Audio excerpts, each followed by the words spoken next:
Mislim, pa se že nekaj dvigne. A nekaj cvikaš, ne? Pazi, volk je volk. Jebem ti, ampak zakaj samo dvakrat? Zdaj drugič ti bom razložila. No, Vladimir je v osnovi, bi rekel, zgodba o človeku, ki je mislil, da lahko uravnava svet po svoji podobi. Gre seveda za skupino 3 mladih ljudi, ki imajo prosto sobo, najamejo oziroma oddajo glas in sobo oddajo starejšemu človeku, varnostniku po imenu Vladimir. Ta sprva vnaša, bi rekel, to njihovo kaotično življenje nekaj reda, potem se ga pa seveda ne morejo več znebiti.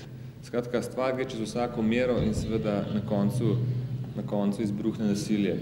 Na neki čisto gledališki ravni me je pravzaprav zanimalo, kako na en avtentičen način povedati zgodbo. To se mogoče sliši enostavno, ampak v teatru, sploh po modernem gledališču, to sploh ni zelo preprosto. To, da sam režiraš svojo dramo, ni nujno dobro, ne?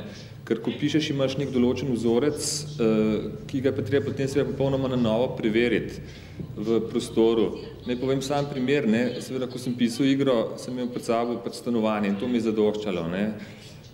Ko stvar postavljaš na oder, se pojavi takoj vprašanje, v kater prostor prenesti težišče dogajanja, kuhna, soba, kopalnica. In tako sem se odločil za vežo.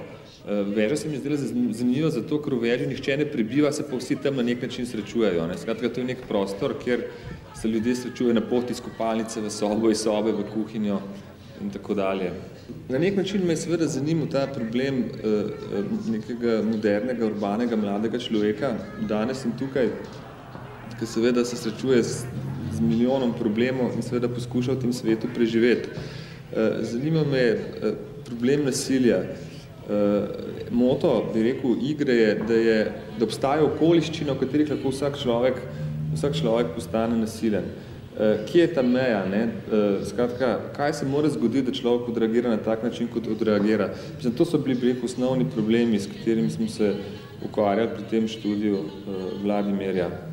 Kot režiser sem seveda poskušal predvsem vztrajati na neki maksimalno resnični igri, igri, ki bi bila do konca verjetna, pa hkrati vendarle v določenem smislu psihološko stilizirana, kar pomeni, da mora imeti neko določeno kompozicijo.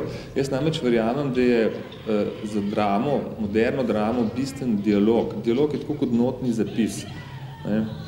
To je nekaj, v čemer se moderna drama mogoče loči od starejših, arhaičnih oblik drame. Recimo vemo, da je Roland Barthes za klasicistično dramo rekel, da je onkraj govora pravzaprav ni bilo ničesar. Ko človek prenehal govoriti, je umrl. Ko šel z odra, je bil praktično mrtev. Moderna drama se mi pa zdi, da je na nek način vrh ledene gore. Drugače ni dobra.